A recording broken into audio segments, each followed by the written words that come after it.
இந்த மாதத்தின் வாக்குத்தத்தமாக ஏசாயா திருதரிசன புஸ்தகம் 50ஆம் அதிகாரம் 7ஆம் வசனத்தையும் 9ஆம் வசனத்தையும் வாசிப்போம்.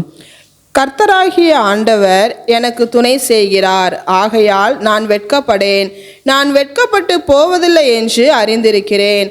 இதோ கர்த்தராகிய ஆண்டவர் எனக்கு துணை செய்கிறார். அல்லேலூயா. இந்த மாதத்தின் வாக்குத்தத்தம், கர்த்தராகிய ஆண்டவர் உனக்கு துணை செய்கிறார். அல்லேலூயா. இந்த மாதத்தை முழுவதையும் தேவனுடைய கரத்திலே நம்ம ஒப்பு கொடுத்து செபிக்கும்போது தேவன் சொல்லுகிறார், நான் உனக்கு துணை செய்கிறவராயிருக்கிறேன். நான் உனக்கு துணை செய்கிற தேவனாயிருக்கிறேன். எல்லா சூழ்நிலையிலும் நீ கடந்து போகிற எல்லா பாதைகளிலும் நான் உனக்கு துணையாயிருப்பேன் என்று சொல்லுகிறார். அல்லேலூயா. வாசிக்கிறோம். சங்கீதம் 63ஆம் சங்கீதம் 7ஆம் வசனத்திலே வாசிப்போமானால், நீர் எனக்கு துணையாயிருந்ததினால் உமது செட்டைகளை நிழலிலே கலிகூறுகிறேன். அல்லேலூயா. தாவீது ராஜா சொல்லுகிறார், கர்த்தார் நீர் எனக்கு துணையாக இருந்ததுனால உடைய செட்டைகள் மறைவிலே நான் எப்பொழுதும் களி கூர்ந்து கொண்டே இருப்பேன். அல்லேலூயா.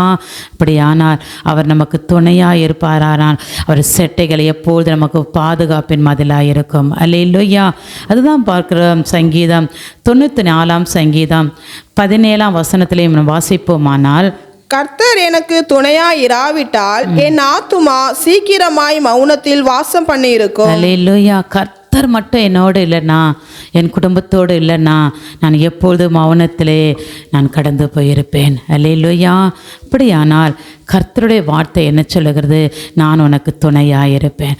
அவர் மட்டும் இல்லைன்னா நம்மளால் இந்த பூமியில் வாழவே முடியாது. வேதனைகள், துன்பங்கள் எல்லாவற்றிலும் பாதையிலே நம்ம கடந்து போகக்கூடியதாக இருக்கும்.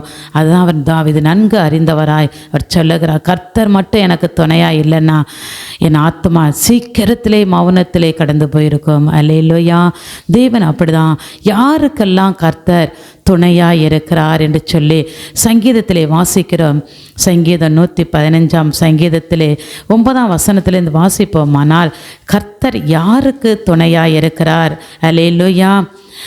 இஸ்ரவேலே, கர்த்தரை நம்பு, அவரே அவர்களுக்கு துணையும் அவர்களுக்கு கேடகமுமாயிருக்கிறார்.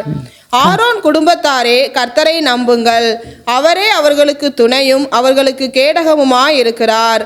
கர்த்தருக்கு பயப்படுகிறவர்களே, கர்த்தரை நம்புங்கள், அவரே அவர்களுக்கு துணையும் அவர்களுக்கு கேடகமுமாயிருக்கிறார். பார்க்கிறோம், கர்த்தரை நம்புகிறவர்களுக்கு அவர் துணையாயிருக்கிறார். அல்லேலூயா. கர்த்தர் என்னோடு இருக்கிறார், கர்த்தர் என்னோடு என் பிள்ளைகளோடு இருக்கிறார், என் குடும்பத்தோடு இருக்கிறார், என் ஜெபத்துக்கெல்லாம் கர்த்தர் பதில் கொடுத்து எனக்கு துணையாக இருக்கிறார் என்று அவரை நம்பும்போது அப்படிப்பட்டவர்களுக்கு கர்த்தர் துணையாக இருக்கிறார். அல்லேலூயா. அடுத்ததாக வாசிக்கிறோம், கர்த்தருக்கு பயப்படுகிறவர்களுக்கு கர்த்தர் துணையாக இருக்கிறார். அல்லேலூயா. கர்த்தருக்கு பயப்படுகிற பயம் நமக்குள்ளே காணப்பட வேண்டும். இன்றைக்கு மனுஷருக்கு அநேகர் பயப்படுகிறாங்க, அது கண்ணியை வருவிக்கும் என்று சொல்லி நீதிமொழியில் வாசிக்கிறோம். மனுஷனுக்கு பயப்படுதல் கண்ணியை வருவிக்கும் என்று சொல்லி.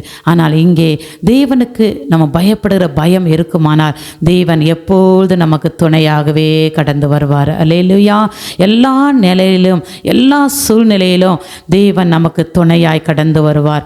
ஏசாயா திருதரிசன புஸ்தகத்திலே வாசிக்கிறோம், யாருக்கு கர்த்தர் எப்படியாய் துணையாய் வருகிறார் என்று சொல்லி வாசிப்போமானால், ஏசாயா திருதரிசன புஸ்தகம் 41ஆம் அதிகாரத்திலே 13ஆம் வசனத்தையும் 14ஆம் வசனம் சொல்லுகிறது, உன் தேவனாயிருக்கிற கர்த்தராகிய நான் உன் வலது கையை பிடித்து பயப்படாதே, நான் உனக்கு துணை நிற்கிறேன் என்று சொல்லுகிறேன். யாக்கோபு என்னும் சிறு பூச்சியே, இஸ்ரவேலின் சிறு கூட்டமே, பயப்படாதே, நான் உனக்கு துணை நிற்கிறேன் என்று கர்த்தரும் இஸ்ரவேலின் பரிசுத்தருமாகிய உன் மீட்பர் உரைக்கிறார். அல்லேலூயா. கர்த்தர் சொல்லுகிறார், யாக்கோபே நீ பயப்படாத, நான் உனக்கு துணை நிற்கிறேன். இந்த நாட்களிலும் சில நேரங்களில் இப்படியாக இருக்கிறன்னு சொல்லி பயந்து போயிருக்கலாம். ஆனால் கர்த்தருடைய வாக்கு தத்தம் இந்த மாதத்திலே நான் உனக்கு துணையாயிருப்பேன், நான் உனக்கு துணையாயிருப்பேன். எத்தனை முறை 2 முறையும் அந்த வார்த்தைகளில் நமக்கு காணப்படுகிறது. உன் தேவனாகிய கர்த்தர் நான் உனக்கு வலது கையை பிடித்து பயப்படாதே, நான் உனக்கு துணை நிற்கிறேன் என்று சொல்லுகிறேன். அல்லேலூயா. யாக்கோப் என்னும் பூச்சியே, இதோ நான் உனக்கு துணை நிற்கிறேன். கர்த்தர் சொல்லுகிறார், இந்த மாதத்திலே தேவன் நம்மளோடு இருக்கும்படியா யாக்கோப்பை பலப்படுத்தின கர்த்தர் நம்மைக்கு துணையாக இருந்து நம்மை பலப்படுத்துகிற தேவனாக இருக்கிறார். யாக்கோப்பு எந்த சூழ்நிலையில் எல்லாம் கர்த்தருடைய துணையை கண்டுபிடித்தார் என்று சொல்லி வாசிப்போமானால் ஆதியாகமம் 31ஆம் அதிகாரத்தில் 24ஆம் வசனத்திலே வாசிக்கிறோம். யாக்கோப்பு கடந்து போன பாதையிலே தேவன் எப்படியாய் அவருக்கு துணையாய் வந்தார். அல்லேலூயா. ஆதியாகமம் 31:24. அன்று ராத்திரி தேவன் சிரியா தேசத்தானாகிய லாபானுக்கு சொப்பனத்தில் தோன்றி, நீ யாக்கோபோடைய நன்மையே அஞ்சி தீமை ஒன்றும் பேசாதபடிக்கு எச்சரிக்கையாயிரு என்றார். இங்க பார்க்கிற தேவன் லாபானை எச்சரிக்கிறார். காரணம் என்ன? என் தாசனாகிய யாக்கோப்புக்கு விரோதமாக நீ எழும்பி கடந்து போகிறாயா? எச்சரிக்கையாயிரு, அவன் என்னுடைய தாசன். அல்லேலூயா. அப்படிதான் நமக்கு விரோதமாக எழும்புகிற சத்துருக்களுக்கு முன்பாக தேவன் ஒரு எச்சரிப்பை கொடுப்பார். அல்லேலூயா. அதுதான் பார்க்கிறோம். அன்று ராத்திரியிலே தேவன் லாபானுக்கு சொப்பனத்தில் தொடங்கி, நீ யாக்கோப்போடு நன்மையை மட்டும்தான் பேசணும், தீமையை குறித்து ஒன்றும் பேசாதபடி எச்சரிக்கையாயிரு என்று சொல்லி தேவன் லாபானுடைய எச்சரித்து அவனுக்கு தெரியும் கர்த்தர் அவனுக்கு துணை நிற்கிறார் என்று சொல்லி அவன் எச்சரித்த மாத்திரத்தில் பயந்து போய் அவன் வாயினாலே அவன் சொல்லுகிறதை 29ஆம் வசனத்தில் வாசிப்போமானால், லாபான் தன் வாயினாலே சொல்லுகிறார், உன் தேவன் என்னை எச்சரித்தார் என்று சொல்லி. இப்படி கர்த்தருடைய துணை எப்படியாய் அவனுக்கு இருந்தது. 29ஆம் வசனத்திலே அதே அதிகாரத்திலே, உங்களுக்கு பொல்லாப்பு செய்ய எனக்கு வல்லமை உண்டு, ஆகிலும் உங்கள் தகப்பனுடைய தேவன் நீ யாக்கோபோட நன்மையை அஞ்சி தீமை ஒன்றும் பேசாதபடிக்கு எச்சரிக்கையாயிரு என்று நேற்று ராத்திரி என்னுடனே சொன்னார். அல்லேலூயா. அங்கே பார்க்கிறோம், எனக்கு உங்களை என்ன செய்ய வேண்டுமே எல்லா வல்லமே எனக்கு இருக்கு. ஆனாலும் உன் தேவன், அல்லேலூயா, உங்கள் தகப்பனுடைய தேவன் யாக்கோப்போடு நன்மை தான் பேசணும், நீ தீமை பேசக்கூடாது என்று சொல்லி என் தேவன் உங்கள் தேவன் என்று சொல்லுகிறதை காணப்படுகிறது. அப்படியானால் நம்முடைய தேவன் நமக்கு துணையாக இருப்பதை யாருக்கு காண்பிக்கிறார்? நமக்கு எதிராளியாய் வருகிற சத்துருக்கு கர்த்தர் துணையாக இருப்பதை காண்பிக்கிறார். அல்லேலூயா. தேவன் யாக்கோப்போடு துணையாக இருந்ததை லாபான் கண்டு கொண்டான். அவன் ஒன்றும் பேசாதபடி அவன் கடந்து போனதை காண முடிகிறது. அல்லேலூயா. 2வது வாசிப்போமானால் ஆதியாகமம் 32ஆம் அதிகாரத்திலே 11ஆம் வசனம் 12ஆம் வசனத்திலே பார்க்கும்போது, எப்படியா யாக்கோப்புக்கு எந்த சூழ்நிலையில் தேவன் துணையாக இருந்தார்? என் சகோதரனாகிய ஏசாவின் கைக்கு என்னை தப்புவியும், அவன் வந்து என்னையும் பிள்ளைகளையும் தாய்மார்களையும் முறியடிப்பான் என்று அவனுக்கு நான் பயந்திருக்கிறேன். தேவரீரோ, நான் உமக்கு மெய்யாகவே நன்மை செய்து உன் சந்ததியை எண்ணி முடியாத கடற்கரை மணலை போல மிகவும் பெருக பண்ணுவேன் என்று சொன்னீரே என்றான். அல்லேலூயா. பார்க்கிறோம், யாக்கோப்பு பயந்து போயிருக்கிறான். தன் சகோதரனை பார்க்க முடியாமல் எப்படி முடியும் என்று சொல்லி அவன் எவ்வளவு பயந்து தன் தகப்பனுடைய ஆசீர்வாதத்தை சகோதரனுடைய ஆசீர்வாதத்தை எல்லாவற்றையும் அவனுக்கு பெற்றுக் கொண்டு வந்தபோது அவன் திரும்பி கடந்து போக பயப்படுகிறான். அல்லேலூயா. அப்பொழுது தேவன் சொன்ன வார்த்தையை அவன் மறுபடியும் தேவனுக்கு நினைப்பூட்டுகிறதான் 12ஆம் வசனம். அல்லேலூயா. நான் தேவ சமூகத்தில் என் சகோதரனை பார்க்க போகிறேன், ஆனாலும் ஒரு பயமாக இருக்கிறது, அவன் என்னை கொன்று போய் விடுவானோ என்று சொல்லி பயந்து அவன் தேவன் சொன்ன வாக்கு தத்தத்தை அவன் உறுதிப்படுத்துகிறான். அதான் பார்க்குறான் 12ஆம் வசனத்தில், தேவரீரோ, நான் உனக்கு மெய்யாகவே நன்மை செய்து உன் சந்ததி எண்ண முடியாத கடற்கரை மணலை போல பெருக பண்ணுவேன் என்று நீங்கள் சொன்னீங்களே. 13ஆம் வசனத்தில் வாசிக்கிறோம், அன்று ராத்திரி அவன் அங்கே தங்கி தன் கைக்கு உதவியானவர்களை தன் சகோதரனாகிய ஏசாவுக்கு வெகுமனங்களை கொடுத்தார். அவன் தேவ சமூகத்தில் அவன் யாக்கோப்பு ஜெபிக்க ஆரம்பித்தான். அல்லேலூயா. தேவ சமூகத்தில் அவன் ஜெபித்த மாத்திரத்திலே கர்த்தர் அவனுக்கு துணையாக இருந்ததை அவன் சகோதரன் கண்டு அவனை எப்படியா தேவ சமூகத்தில் 33ஆம் அதிகாரத்திலே வாசிக்கிறோம். அவன் 4ஆம் வசனத்தில் எவ்வளவாய் சமாதானமாகி கொண்டார். காரணம், அவன் தேவ சமூகத்தில் ஜெபித்தான், தேவனுடைய சமூகத்திலே அறிக்கையிட்டான், தேவன் சொன்ன வாக்கு தத்தத்தை தெரியப்படுத்துகிறான். தேவன் நீங்கள் சொன்னீங்களே என்று சொல்லி அதே போலதான் தேவன் நமக்கு துணையாக இருப்பதை தேவன் மற்றவர்களுக்கு காணத்தக்க கிரியை செய்கிறவராக இருக்கிறார். அல்லேலூயா. அதுதான் நம்ம பார்க்கிறோம். 33ஆம் அதிகாரத்திலே 4ஆம் வசனம் என்ன சொல்லுகிறது? அப்பொழுது ஏசா எதிர்கொண்டு ஓடி வந்து அவனை தழுவி அவன் கழுத்தை கட்டி கொண்டு அவனை முத்தம் செய்தான். இருவரும் அழுதார்கள். அல்லேலூயா. சமாதானத்தை கர்த்தர் கொடுத்தார். சமாதானத்தை தேவன் கொடுக்கிறார். யாக்கோபு பயந்து போய் இருக்கிறான், தன் சகோதரன் என்னை கொண்டு போடு விடுவானோ என்று சொல்லி. ஆனாலும் கர்த்தர் துணையாக இருந்ததை ஏசாவுக்கு தேவன் காண்பித்து தேவன் அவர்கள் இருவரும் சமாதானமாகி கொண்டார்கள். அல்லேலூயா. கர்த்தருடைய துணை அவருடைய பிள்ளைகளுக்கு எப்போதும் காணப்படும். அல்லேலூயா. அடுத்ததாக வாசிப்போம். ஆனால் ஆதியாகமம் 34 அதிகாரம் 30 வசனத்தில் வாசிக்கிறோம். அப்பொழுது யாக்கோபு சிமியோனையும் லேவியையும் பார்த்து, இந்த தேசத்தில் குடியிருக்கிற கானானியரிடத்திலும் பெருசியரிடத்திலும் என் வாசனையை நீங்கள் கெடுத்ததினாலே எனக்கு கலகம் பண்ணினீர்கள். நான் கொஞ்ச ஜனமுள்ளவன், அவர்கள் எனக்கு விரோதமாய் கூட்டம் கூடி நானும் என் குடும்பமும் அழியும்படி என்னை வெட்டி போடுவார்களே என்றான். அல்லேலூயா. இங்கே பார்க்கிறோம், யாக்கோபினுடைய பிள்ளைகளாகிய சிமியோனும் லேவியனும் அந்த தேசத்தில் இருப்ப எல்லா ஆண் மக்களையும் கொன்று போட்டு விட்டார்கள். அல்லேலூயா. அவர்கள் தஞ்சமான அந்த தேசத்திலே அவர்களை கொண்ட மாத்திரத்திலே அவன் சொல்ல வசனம்தான் யாக்கோப்பு சொல்லுகிறார், இந்த இடத்துல பெலிஸ்தரும் கானானியர் குடியிருக்கிறாங்க, இந்த இடத்துல நம்ம கொஞ்சம் கூட்டமாக குடியிருக்க வந்திருக்கிறோம், ஆனால் நீங்களோ அந்த ஜனங்கள் எல்லாவற்றையும் கொண்டு போய்விட்டீர்களே, என் வாசனை நீங்கள் கெடுத்து விட்டீர்கள் என்று சொல்லி அந்த பயந்து போயிருந்த வேலையிலும் கர்த்தரால் உண்டான பயங்கரம் அவர்களுக்கு இருந்தது நிமித்தமாக அந்த தேசத்தார் இவர்களை பின்தொடராதபடி காத்து கொண்டார்கள். அல்லேலூயா. அதன் 35 அதிகாரத்திலே வாசிக்கிறோம் 5 வசனம்.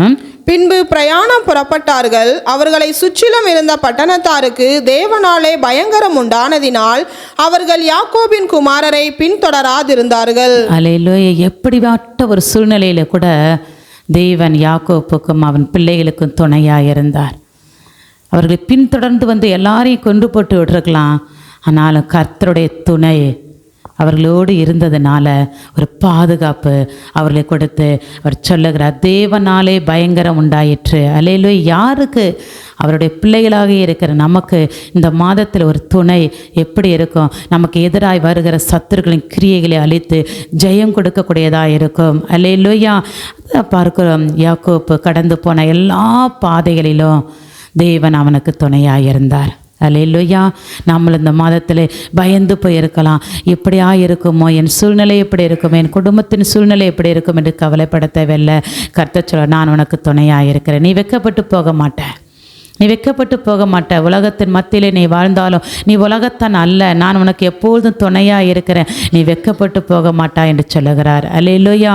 அப்படி தான் பார்க்கிறோம். 2வதாக வாசிக்கிறோம் ஆதியாகமம் 49 அதிகாரத்தில் 25 வசனம் சொல்லுகிறது, உன் தகப்பனுடைய தேவனாலே அப்படி ஆயிற்று, அவர் உனக்கு துணையாயிருப்பார். சர்வ வல்லவராலே அப்படி ஆயிற்று, அவர் உயர வானத்திலிருந்து உண்டாகும் ஆசீர்வாதங்களினாலும் கீழே ஆழத்தில் உண்டாகும் ஆசீர்வாதங்களினாலும் ஸ்தலங்களுக்கும் கர்ப்பங்களுக்கும் உரிய ஆசீர்வாதங்களினாலும் உன்னை ஆசீர்வதிப்பார். அல்லேலூயா. இங்கே பார்க்கிறோம், யாக்கோப்பு தன் மகன் யோசேப்பை ஆசீர்வதிக்கும் போது அவர் சொல்லுகிற அந்த வார்த்தையை காணப்படுகிறது, உன் தகப்பனுடைய தேவனாலே அப்படி ஆயிற்று, அவர் உனக்கு துணையாயிருப்பார். அல்லேலூயா.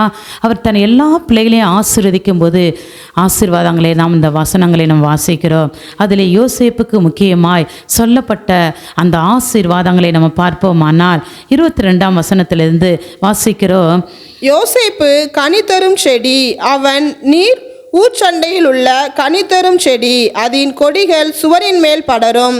வில்வீரர் அவனை மனமடிவாக்கி அவன் மேல் எய்து அவனை பகைத்தார்கள், ஆனாலும் அவனுடைய வில் உறுதியாய் நின்றது.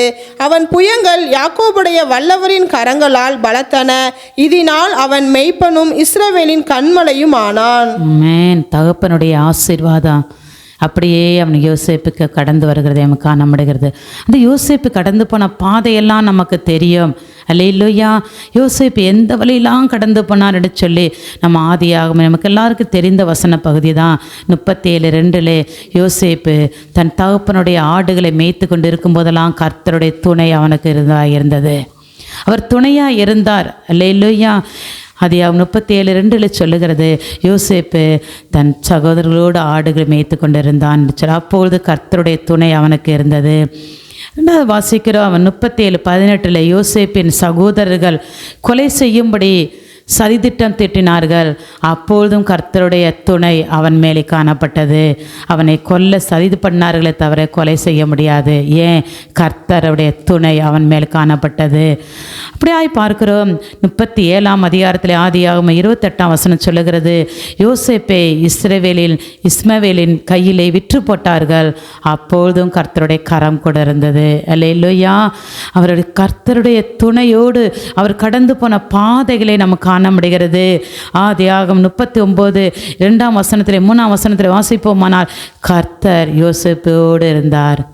யோசேப்பும் கர்த்தரோடு இருந்தான். அப்போ ஒரு மனிதனோடு கர்த்தர் இருப்பாரானால் மனிதனோடு கர்த்தர் இருப்பார். கர்த்தரும் மனிதனோடு வாசம் பண்ணி கொண்டே இருப்பார். கர்த்தருடைய துணை எந்த சூழ்நிலை சத்துரு வருவது போல இருக்கும். இந்த யோசேப்பை நினைத்திருக்கலாம், நம்ம சொப்பனத்தை தானே கண்டோம், அந்த சொப்பனத்தை தானே சொன்னோம், ஏன் இந்த பாடுக. ஆனால் எல்லா நிலையிலும் கர்த்தர் அவனுக்கு துணையாக இருந்ததை நம்ம காண முடிகிறது. அல்லேலூயா. அவன் ஆதியாகமம் 39:9 பார்க்கிறோம், பாவத்துக்கு விலகி ஓடினான். ஒரு மனிதனோடு கர்த்தர் இருப்பாரானால், தேவனுடைய துணை நம்மேல் இருக்குமானால் பாவப்பட்ட செயல்களுக்கு நம் விலகி ஓட முடியும். அல்லேலூயா. அதுதான் பார்க்கிறோம். அவன் சிறைசாலையிலே தள்ளப்படுகிறான். 39:20ஆம் வசனத்திலே பார்ப்போமானால், யோசேப்பு சிறைசாலையிலே போட்டார்கள். அப்பொழுதும் கர்த்தருடைய துணை அவனோடு இருந்தது. அல்லேலூயா. அவர் கர்த்தர் அவனை பாதுகாத்ததை காணப்படுகிறது. அதுதான் அவன் தகப்பன் சொல்லுகிறார், என் தேவன் உனக்கு துணையாயிருப்பார், என் தேவன் உனக்கு துணையாக இருப்பார். அல்லேலூயா. அதனால் நீ கடந்து போகிற ஆசீர்வாதங்கள் உனக்கு பெரிதாக இருக்கும் என்று சொல்லி அவன் மேன்மை அடைவதற்கு பிற்பாடு அவன் சொல்லப்பட்ட அந்த ஆசீர்வாதத்தின் வாக்குத்தத்தத்தை நாம் காணப்படுகிறது. கடைசியாக அவன் யோசேப்பை பார்வோன் எகிப்து தேசம் முழுவதற்கும் அதிகாரியாக்கினான். கர்த்தருடைய துணை அவன் மேலே இருந்ததை நம்ம காண முடிகிறது. நம்மளும் தேவனோடு நம்ம இருப்போமானால், கர்த்தருடைய துணையோடு நம்ம கடந்து போவோமானால், நம்ம ஒரு காலத்திலும் வெட்கப்படுவதை போல இருக்கும். ஆனால் வெட்கப்பட்டு போக விட மாட்டார். அல்லேலூயா. சூழ்நிலைகள் எல்லாம் எப்படியா இந்த யோசேப்புக்கு விரோதமாக எல்லா சூழ்நிலைகள் இருந்தது. குழியிலே போட்டார்கள், இஸ்மவேலிடம் விற்றார்கள், சிறைசாலையில் காணப்பட்டார். ஆனாலும் கர்த்தருடைய துணை அவன் மேலே இருந்தது நிமித்தமாக கர்த்தர் அந்த தேசத்திலே அவனை அதிகாரியாக்கினார். அதை நினைத்து தான் தேவன் அவனை தகப்பனாகிய யாக்கோப்பு அவனை ஆசீர்வதிக்கிறதை காணப்படுகிறது. அவர் உனக்கு துணையாக இருப்பார், சர்வ வல்லவராலே அப்படியாயிற்று. அல்லேலூயா. சர்வ வல்லவர் துணை உனக்கு எப்பொழுதுமே இருக்கும்பா. நீ உயர வானத்தின் ஆசீர்வாதத்தினாலும் கீழே ஆழத்தில் உண்டாகும் ஆசீர்வாதத்தினாலும் எல்லாவித ஆசீர்வாதங்களினாலும் நான் உன்னை ஆசீர்வதிப்பேன் என்று சொல்லி தேவன் சொன்ன வார்த்தையின் பிரகாரமாய் 26ஆம் வசனத்திலே வாசிக்கிறோம். 49:26 உன் தகப்பனுடைய ஆசீர்வாதங்கள் என் பிதாக்களுடைய ஆசீர்வாதங்களுக்கு மேற்பட்டதா இருந்து நித்திய பர்வதங்களின் முடிவு மட்டும் எட்டுகின்றன. அவைகள் யோசேப்புடைய சிரசின் மேலும் தன் சகோதரரின் விசேஷித்தவனுடைய உச்சந்தலையின் மேலும் வருவதாக. எப்படிப்பட்ட ஒரு ஆசீர்வாதத்தை தன் தகப்பன் தன் பிள்ளைக்கு கொடுக்கிறார் என்பதை நமக்கு காண முடிகிறது. அப்படியானால் நம் கர்த்தருடைய துணையோடு நம்ம இருப்போமானால் நம்மளுடைய ஆசீர்வாதங்கள் நம்முடைய பிள்ளைகளுக்கு கடந்து போக வேண்டும். அல்லேலூயா. அதுதான் பார்க்கிறோம். கர்த்தராகிய ஆண்டவர் உனக்கு துணை செய்கிறார், நீ வெட்கப்படுவதில்லை, நீ வெட்கப்பட்டு போக மாட்டாய் என்று சொல்லுகிறதை காணப்படுது. மூன்றாவது ஒரு நபரோடு தேவன் எப்படியாய் துணையாய் இருந்தார் என்று சொல்லி வாசிக்கிறோம். 2 நாளாகமும் 14ஆம் அதிகாரத்திலே 11ஆம் வசனம் வாசிக்கிறோம். ஆசா தன் தேவனாகிய கர்த்தரை நோக்கி கூப்பிட்டு, கர்த்தாவே, பலம் உள்ளவனுக்காகிலும் பலனற்றவனுக்காகிலும் உதவி செய்கிறது உமக்கு லேசான காரியம். எங்கள் தேவனாகிய கர்த்தாவே, எங்களுக்கு துணை நில்லும். உம்மை சார்ந்து உம்முடைய நாமத்தில் ஏராளமான இந்த கூட்டத்திற்கு எதிராக வந்தோம்.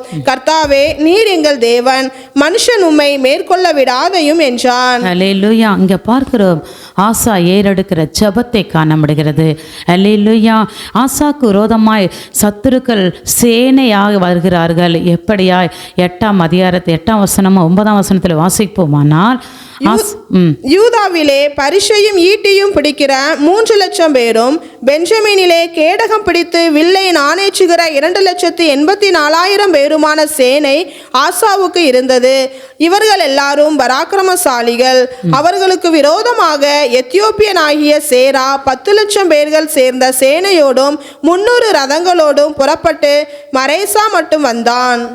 அப்பொழுது அல்லேலூயா, இங்கே பார்க்கிறோம், ஆசாக்கு இருந்த சேனை எவ்வளவு? 2,00,000 தான். ஆனாலும் அவனுக்கு விரோதமாய் வருகிற கூட்டத்தாருடைய கூட்டம் எவ்வளவா இருந்தது? 10,00,000 மேலே இருந்தார்கள். ஆனாலும் அவனுக்கு ஒன்று தெரியும், என்கிட்ட இருக்கிற ஆட்கள் ஆள் பலம் கொஞ்சம்தான், ஆனால் கர்த்தரை நோக்கி நான் கூப்பிடுவேன், ஆனால் அவருடைய துணை எனக்கு இருக்குமானால் இந்த 10,00,000 பேரையும் முறியடிக்க என் தேவனால் ஆகும் என்பதை நினைத்து தேவனை நோக்கி கூப்பிடுகிறான். அல்லேலூயா. அதுதான் தேவன் செய்த, அவன் தேவனுடைய சமூகத்திலே செபித்த செபத்தை தான் இந்த காரியங்கள் இந்த வசனத்திலே காண முடிகிறது.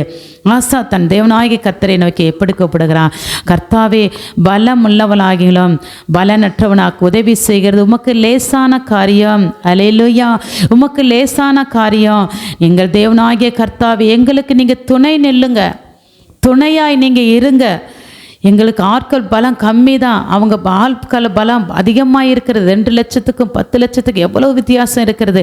ஆனாலும் எங்களுக்கு ஒன்று தெரியும், ஆண்டவரே, நீர் எனக்கு துணையாக இருப்பீரானால் இந்த சத்துருக்களை எல்லாம் ஒன்றில்லாமல் எல்லாவரையும் நீ முறியடிக்க உம்மால் ஆகும் என்று சொல்லி அவன் நிச்சயித்து அந்த ஏறெடுக்கப்பட்ட ஜெபத்தின் மூலமாக அவன் சொல்லுகிறான், உம்முடைய நாமத்தில் ஏராளமான இந்த ஜனத்து கூட்டத்துக்கு எதிராக வந்தோம். கர்த்தாவே, நீர் எங்கள் தேவன், நீர் எங்கள் தேவன் ஆண்டவரே, நீர் எங்களுக்கு எப்போதும் துணையாக இருங்க என்று அவன் அறிந்து உம்மை எங்களை அவர்களை மேற்கொள்ளக்கூடாது என்று சொல்லி ஜெபித்த மாத்திரத்திலே 12ஆம் வசனத்திலையும் 13ஆம் வசனத்திலையும் காண முடியும். அப்பொழுது கர்த்தர் அந்த எத்தியோப்பியரை ஆசாவுக்கும் யூதாவுக்கும் முன்பாக முறியடித்ததினால் எத்தியோப்பியர் ஓடி போனார்கள். அவர்களை ஆசாவும் அவனோடு இருந்த ஜனங்களும் கேரார் மட்டும் துரத்தினார்கள். எத்தியோப்பியர் திரும்ப பலம் கொள்ளாதபடிக்கு முறிந்து விழுந்தார்கள். கர்த்தரும் அவருடைய சேனைக்கு முன்பாக நொறுங்கி போனார்கள். அவர்கள் மிகுதியாக கொள்ளையடித்து. அல்லேலூயா. அங்கே பார்க்குறோம் பாருங்கள், 2,00,000க்கு மேலே ஆட்களையே, 10,00,000 ஆட்களையே அவர்கள் எவ்வளவாய் துரத்த முடிந்தது, எப்படியாய் முறியடித்தார்கள். ஆள் பலம் அல்ல, தேவனுடைய பலன். அல்லேலூயா. கர்த்தர் ஒரு மனிதனோடு நம் ஜெபிக்கிற நம்ம ஜெபத்தை கர்த்தர் கேட்கிறார். எந்த சூழ்நிலையில் நாம் கடந்து போனாலும் தேவன் சொல்ல, நான் உனக்கு துணை நிற்கிறேன், ஒன்று தெரியணும், தேவன் என்னோடு இருக்கிறார் என்று நிச்சயத்தை நாம் அறிந்திருப்போமானால் எதிரிட்டு வருகிற எல்லா சூழ்ச்சிகளையும் எல்லா பிசாசின் தந்திரங்களிலிருந்து தேவன் நமக்கு துணை நின்று நம்மளை பாதுகாக்கிறவராக இருக்கிறார். அந்த சத்துருக்களை எல்லாம் ஓடி போனார்கள், அவர்கள் எல்லாரும் முறிந்து விழுந்தார்கள் என்று சொல்லி வாசிக்கிறோம். அல்லேலூயா. அப்படியான தேவனை நோக்கி நம்ம கூப்பிடுகிறோமா? தேவன் இந்த மாதத்தில் நமக்கு நோடு பேசுகிறார். நான் உனக்கு துணை நிற்கிறேன், நான் உனக்கு துணை நிற்கிறேன். நீர் வெட்கப்பட்டு போவதில்லை, நீ வெட்கப்பட்டு போவதில்லை. ஜனங்களுக்கு மத்தியிலும் ஜாதிகளுக்கு மத்தியிலும் நீ வெட்கப்பட்டு போக மாட்ட.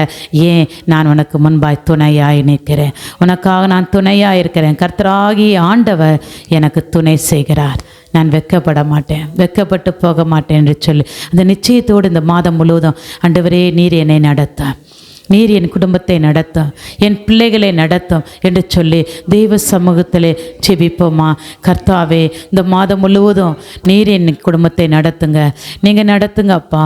நோக்கி நாங்கள் பார்க்க வந்திருக்கிறோம், நோக்கி நாங்கள் பார்க்கிறோம் ஐயா.